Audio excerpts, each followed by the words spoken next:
What's up, everyone? Pittsburgh White Shorts back with another Deck Tech. I'm joined today by Andy and Brian. Hello, hello. Howdy, gamers. And we are going to go over Sword Art Online, Alicization, 8 Wind. We've had a lot of requests for this deck list after we talked about it in the tier list, the 2021 wrap-up, and how it's sort of a really affordable rogue deck for the English meta. Has really, obviously good at dealing with standby, 8 Wind triggers, got some built-in bounce synergy and stuff like that. We just wanted to go over this one real quick. This one's actually really simple to, just explain how it works and everything, so we're just going to jump right into it. Here is the full deck list. If you are just here for the list, we always have the Encore decks link in the description, but leave us a like on the way out. Really helps us out. But as you can see, there's only a couple one-ofs in this deck. Some of them aren't even really one-ofs. They're functionally equivalent cards. Very directed list, very simple. You got one speed and one speed only. You go.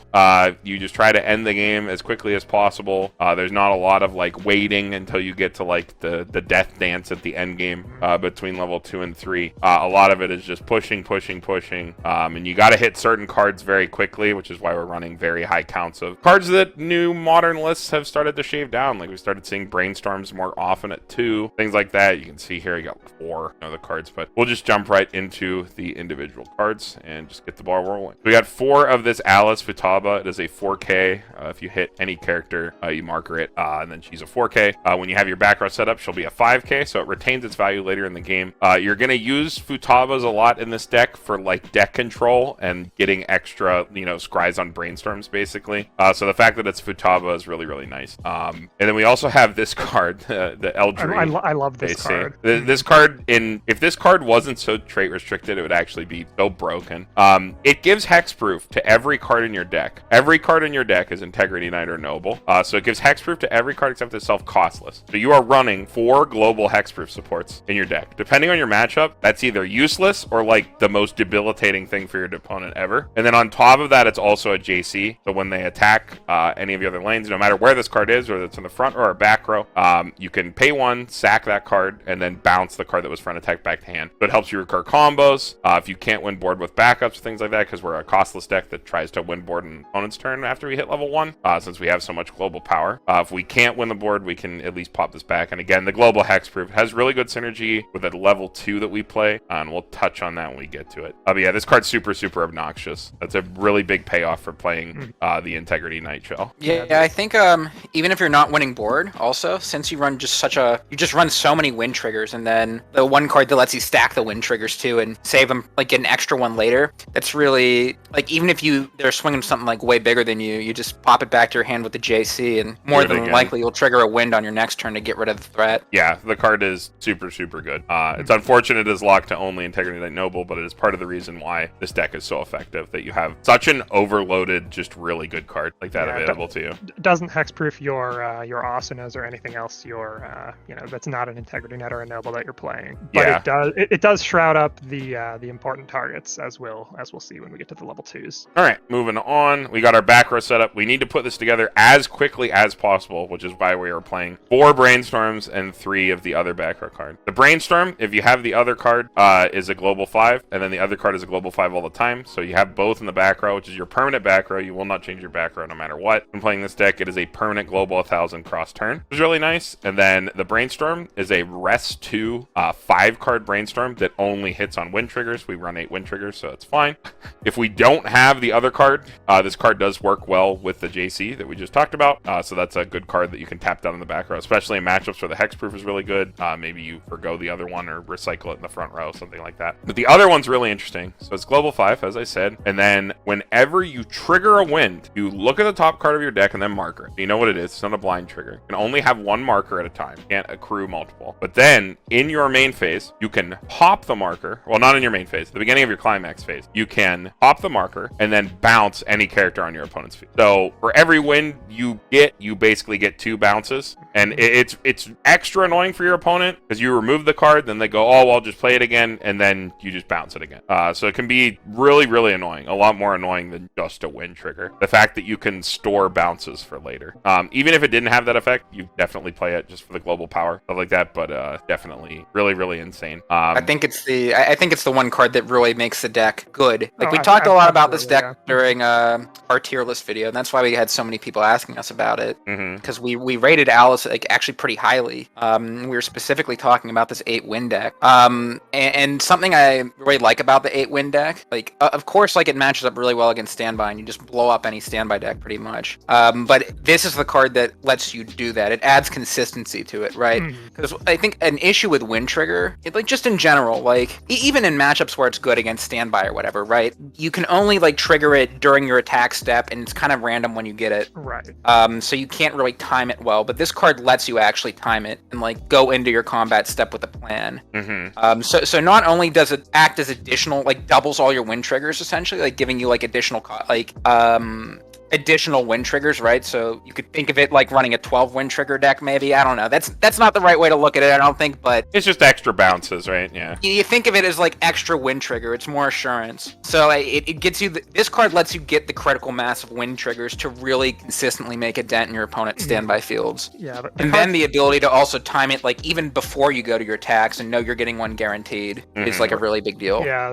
What I was going to say, the card it fixes the biggest problem with win triggers. The fact that, like Andy said, you don't know when you're going to trigger them is extremely volatile, and even in the matchups where they're good, doesn't mean your opponent is always going to have the target you're looking to hit with wind on the board when you do. But with this card, it shores up that weakness. It lets you hold that wind until there is something worth bouncing, which is incredibly impactful and makes the payoff for running a non-plussing trigger good enough to play. Even looking forward into, like, another deck that's coming, like Hololive, like the Rushia deck, it's like hell for that deck to deal with. You just pop constantly. You're just constantly removing their stuff. It matches up pretty well, which is cool that there's another counter to that deck as well, floating around. Yeah, just I think it truly comes down to it's the critical mass of it. Because, like, if you bounce one thing or maybe two things on a standby player's board over the course of a game, they can probably recover. Especially if they're playing 8 standby, you know, they have their own triggers they can, like, sack into and build their board back. But if you start bouncing like 3, 4, 5 things a game or something, you know, it gets to a point where they just can't come back. They can only build their board so fast, and if you're coming in with this F5 tornado deck and you're just blowing up their field every turn, it's going to be very difficult for them to recover. And like we said, we're running like 4-3 with this only because every copy of the other one is just really, really dead. It's not like the Brainstorm where there's not much you can do with it. But we need to see it, like, as quickly as possible. Like, if you don't see it within your first 2 turns, you will have to dedicate a sculpt of some kind to get it. You will have to extend to get it, because the deck does not function without this back row online as early as possible. If you draw up, like, these 2 and a Futaba, or even these 2 and, like, a JC, you, like, slam all 3 to the board and you say, okay, go ahead, and, like, you, like, pop one of your back rows with the JC back to hand and play it back down. Like, you have to have it online as early as possible. Yeah, I know we're spending a lot of time on these 2 cards here, but I have one more question. Yeah. This is the core deck, yeah. Yeah.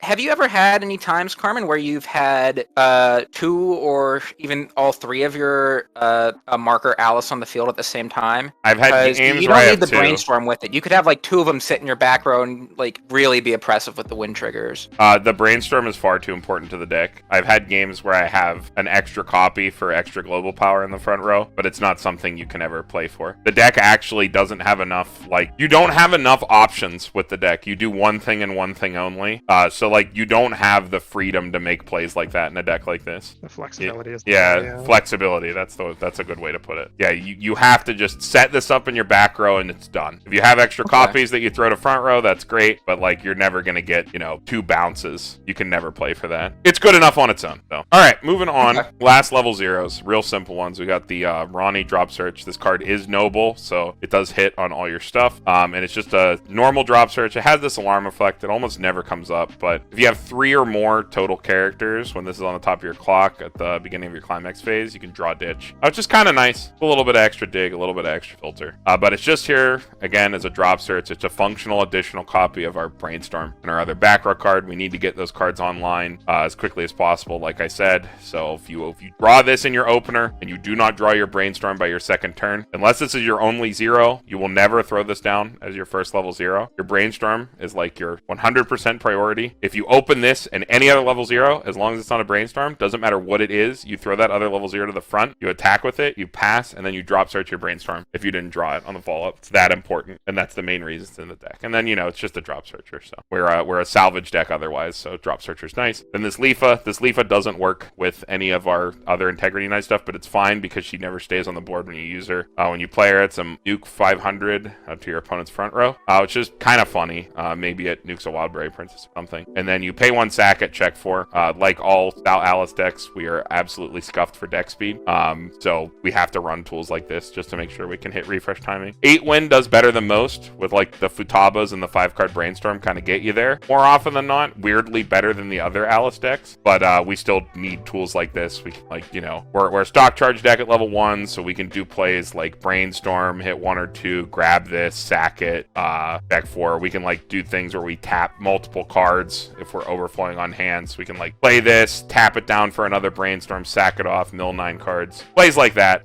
You can really finesse a card like this when you have a tap 2 Brainstorm, so that is why it's in the deck as an option. I see what you were mentioning earlier about not trying to get too greedy with the back row assist card. Because if you're that hard up for deck speed, you really want to like make sure you have your Brainstormer whenever you need it. Yeah, it's the problem of every SAO Alice list. Your deck control is just absolutely abysmal, so you have to dedicate slots to shoring it up. But all right, getting into level 1, we're running the new Alice combo. I think it works a lot better into the deck than the Astolfo style, which is like bounce back and coin flip to draw a card. I think it works a lot better just because we want to use a lot of stock. We have a lot of nice things to spend our stock on. So the new combo, it's 500 for each other, so it's 55 on its own, 65 with the back row cross turn, which is really nice. And on attack, it has a union style effect. So on attack, you can blind stock up to 1 card on the top of your deck and then reveal top. And as long as that card has a soul trigger, even if it's a climax, you draw it. So you can rip additional climaxes to your hand. Because this card sits so big and we do run counters, we can protect it. We have a chance to like draw into additional climaxes and then play climaxes on our next turn. Just keep going and going and going. Plays directly into our strategy of just pushing forward as fast as possible. We want to give our opponent as little time to set up and do their thing as we can afford. And a card like this is just perfect for that. The fact that we have this 5-card Brainstorm and we're going to abuse that as much as we can means the stock charge is good enough. I would say a 5-card Brainstorm is probably the absolute minimum sort of card that you could play to guarantee, quote unquote, turning a stock into a card. So it works just about well enough. And then if we have some other nice stock dumps and use that we'll get to when we get to level 2 and forward. So yeah, really nice card. It's also really cheap. We'll get into the costs at the end. But like we've been saying, the deck overall is about $25 in English right now on TCG Player or at your LGS They Open product. So just something to keep in mind. Pretty good, yeah. Other level 1s. We're talking about Futabas. There's a level 1 Futaba in this set. Notably, this card does have Integrity Knight trait.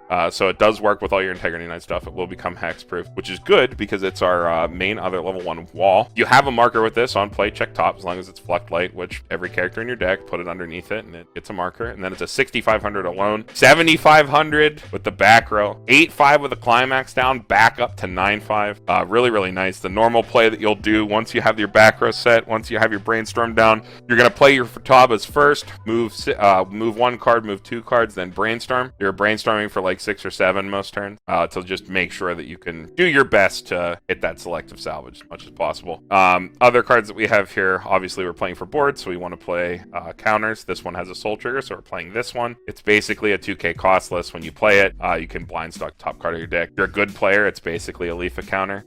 But we play it for the soul trigger, memes aside. And then the monkey patch for every Sword Alice deck is the Alice Free Fresh. It's very costly. It's on play, discard any 2 cards, and then you blow up your opponent's front row for 500 times the number of climaxes you're sending back. It's not a card we ever want to play, but it's a card we need to have, and we're milling so many cards with the Brainstorm. We have decent enough access to it when things go poorly. You can do the nutty plays where you tap down 4 cards if your deck is so bad that you'll lose to get into this. At least try to win board to like crack back and do something when the game's going that poorly. But a necessary tech card for pretty much any SAO Alice deck. You don't like to play it, but sometimes you gotta. Level 2. Yeah, I think. I was gonna say. I think you're running it. You're not really running it for the minus power effect. You have enough board destruction with all your wind triggers. Yeah, it's just your deck control control's so bad. You have to have tools like this to get you out of bad situations. Yeah, I mean, sometimes the neg power can be handy, but yeah, it's a free fresh, an expensive free fresh. Worst case when you get stuck up the creek without a paddle. You're not looking for too many specific cards after your level 1. So if you happen to draw this, or you hit an extra on your brainstorm since you're digging so much, it's usually not like too bad to just hold a copy of this in your hand. You're not sculpting for anything insane most of the time when you're playing this. You can just play it very naturally. So playing on a 6-card hand to just keep one of these available isn't the worst line that you could take. Level 2s. This is where things get interesting. My boy, there he is. I'm going to talk about the early play first because this one's simple. The other card is not. 2 or less, -1 level. If you have 2 or more other characters, it is a 10/5 with Hand Encore, which is really nice, turning our junk cards into 2 soul attackers. And then it is a top check X. Notably, it does not heal, but it can help dig us into additional climaxes because we want to slam pretty much every turn unless we have open lanes, just to push damage and keep our opponent on edge, or it can dig us into our finisher climax. So good consistency card, good early play. It can be a little awkward. Sometimes you like play it down first with only like your back row and check 3 and just grab a card and go. You don't bother filling the board first and things like that, but depends what you want to do. It's versatile as an early play. Pretty nice. Yeah, you got to be careful that you don't, because it's a 2 or less early play. Sometimes you'd probably just want to play it with 3. You don't want to get too greedy and like try to hit your brainstorm first to, hit into something and get more cards on the field, the top check X, and then realize that, oh wait, I have too many climaxes in my waiting room now. I can't actually early play this anymore. And just because our Alice doesn't like guaranteed plus our hand, it stock charges our level 1 combo. It's very nice that this card cantrips. A little bit of extra cantrip, yeah. Also, notably, this card is not Integrity Knight trait. No, it is not. Asuna stole the trait. Yeah, it is one of the only cards that is not Integrity Knight. It's the Leafa, and I believe it's this, and the one of our other level 3s, green level 3, old card that we'll talk about, are the only cards that cannot be made hexproof by your JC. But speaking of things that can be made hexproof. Oh yeah, so we got Berkuli, our father. This guy is insane. So he's a 2/1/10k if you have a full board, which, you know, the way this deck plays, you probably will. And then when your opponent plays a climax, you can pay 2 and ditch any 2 cards, and if you do, choose the character facing this, and it kills it. It's like an on-field money counter. And I think a lot of people saw this card and they're like, oh, he definitely like kills himself, right? Like you don't get to keep the card. I thought at first, yeah. No, he just stays there. It's like a floodgate for your opponent's climax combos. Pretty gross. And it's gonna be pretty easy for you over the course of the game to like slam down 2 of this from like 2 forward. So it's a big card with your back row. It's 11k. You're playing all these backups, so you can reasonably protect him. And then when your opponent gets to level 3, they can't like triple combo you. If you have 2 down, they can't double combo you. The implications on your opponent are pretty gross, and because you stock charge so much, and because again you're really not looking for much in this deck, you will happily just throw your whole hand to tell your opponent no. And a lot of times you're not doing both unless you're definitely gonna die if you have 2 down. You're just forcing your opponent to play around 2 lanes being gone, which is more impactful a lot of the times than even paying the cost. But yeah, Berkuli's absolutely nuts. He's one of the reasons that you're playing this deck for sure. Even just against standby, your opponent can't even try to build a board. Like they slam an empty standby just to do something, and you're like, nope, get your card out of here. And then you have an 11k to crack back with again. The card's super obnoxious. Yeah, I mean, even in like other Sword Art Alice builds, even not the 8-win build, you know, I think it's definitely a card that I think other Alice decks could try to adopt too, because it is a really good card. It's basically just a searchable money counter in that sense. Oh, for sure. We can talk about this some other time, but I think every Sword Art deck should play this card. Even if you're playing it like Door, any way to salvage this card, you should play it. I think even in mainline, even those traits, he doesn't get the power if they're not Flucklight. No, it does, but I don't know. Just play him as like a 2/1 off trait, weird money counter. I mean, honestly, the money counter on board might just be that good, but this deck just harnesses it too well, makes him hexproof with the JC. You just can't deal with that. He just sits at 11k. Yeah, when this card is hexproof, it's like the most annoying thing in the world. And even if you're there literally is no out to it. Then well, it's funny too because he's Integrity Knight, right? So if your opponent says, "Oh, I'll just beat over them," you just JC one back to your hand, and you play it down again. There's just no escape. That is dumb, yeah. Yeah, he's really annoying. All right, moving on to other level 2s, 2 more. We run a 3,500 counter. You can... this is definitely the more important card of these two. I like splitting my options for like dealing with field, just because how the meta is right now. But 3,500 counter is really nice. It sends our Berkuli to like 14.5. It hits good thresholds.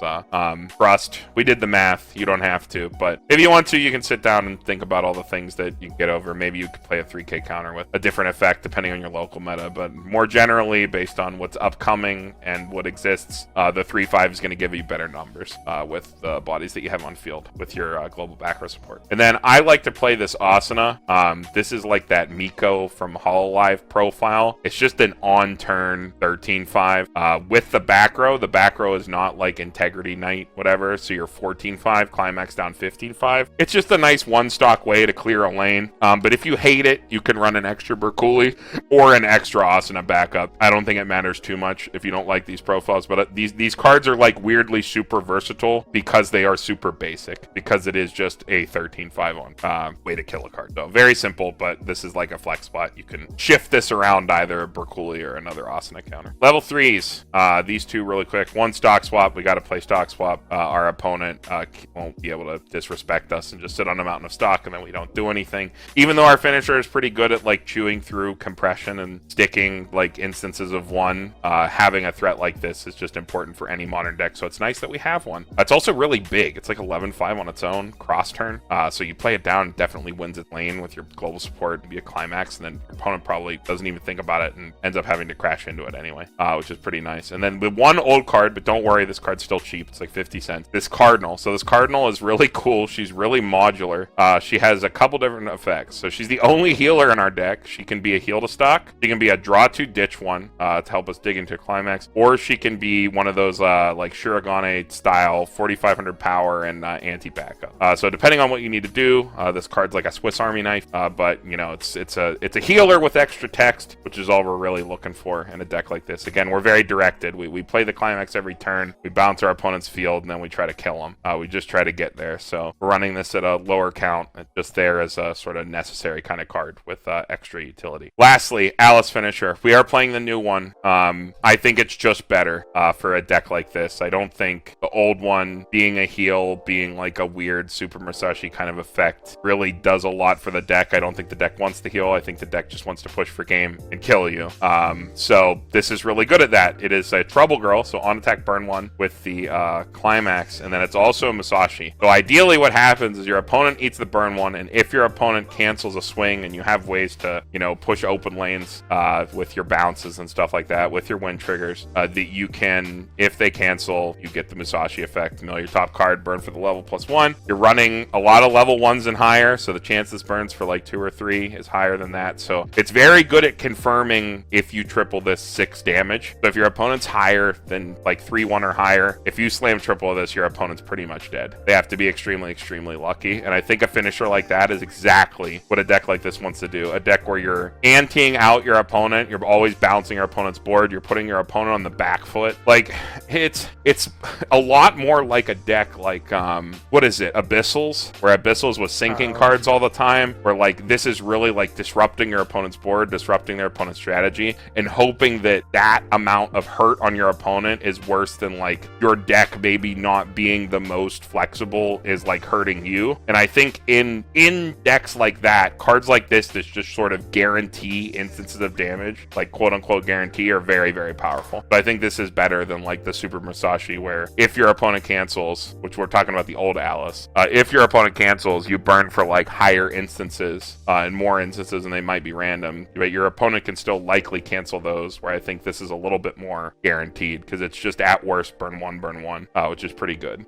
That's the definition of tempo, baby. You just described it. Yeah, that's tempo. And speaking of tempo too, the I really like how efficient this is stock wise. So it really lets you, if you take the game fast, which you want to be doing, right? You're not gonna you might not have a ton of stock at the top end to be able to like pop off with like a more expensive finisher. So the fact that this is just, you just drop them and you go, you can tap out completely for it, just use all your stock, play as many of these as you can, and then turn them sideways, is really, really nice. And it also lets you use your stock on other things too, either you know, particularly I think the Berkuli, either the turn before to like help you get to your kill turn, right? So instead of going for like triple Alice, you could probably go. I bet you could go like double Alice, one Berkuli, and you can do the Berkuli like either the turn before to like make it so you don't die, so you can then go for your Alice finisher and kill him, or even like let's say you only have 5 stock on your kill turn, right? And you can't triple Alice, you could instead go like double Alice Berkuli, and then since the Alice combo's free, you'll have the stock to be able to do the Berkuli. Yeah, the Berkuli's like always on live. Your opponent's turn, right? Yeah, so you can threaten like that, even if you're a stock short of triple Alice.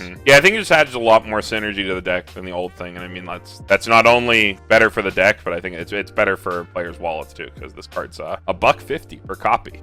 So looking at the list again, I mean everything. There's how many double rares in the deck here? We got level 1 combo, finisher, and the 2 early plays. Even if you picked up extra the early play is $1.50. The finisher's $1.50. The Alice level 1's like 75 cents. All the cards that are rare and lower are like a quarter or less. Maybe some of them are 50 cents, depending on that. Like the climaxes are also dirt. This deck's about $25. Like I'll say 30 at most, $30 to $25. If your LGS opened any Sword Art Online Alicization, definitely check in with them. Always check with your local game store first. See if you can pick it up from them. It will be just as cheap on TG Player. But if you have to, go to TCG Player. 30, 25 bucks. You have a very well-positioned anti-meta aggressive deck with some pretty cool tech. Like I think players who are newer, players who are just looking for something more on the budget side can enjoy this deck. Players who are learning, this deck is pretty simple at the outset to play, but I think even like people have been playing for a while, more experienced players can have a lot of fun with a deck like this. This deck is actually very enjoyable to play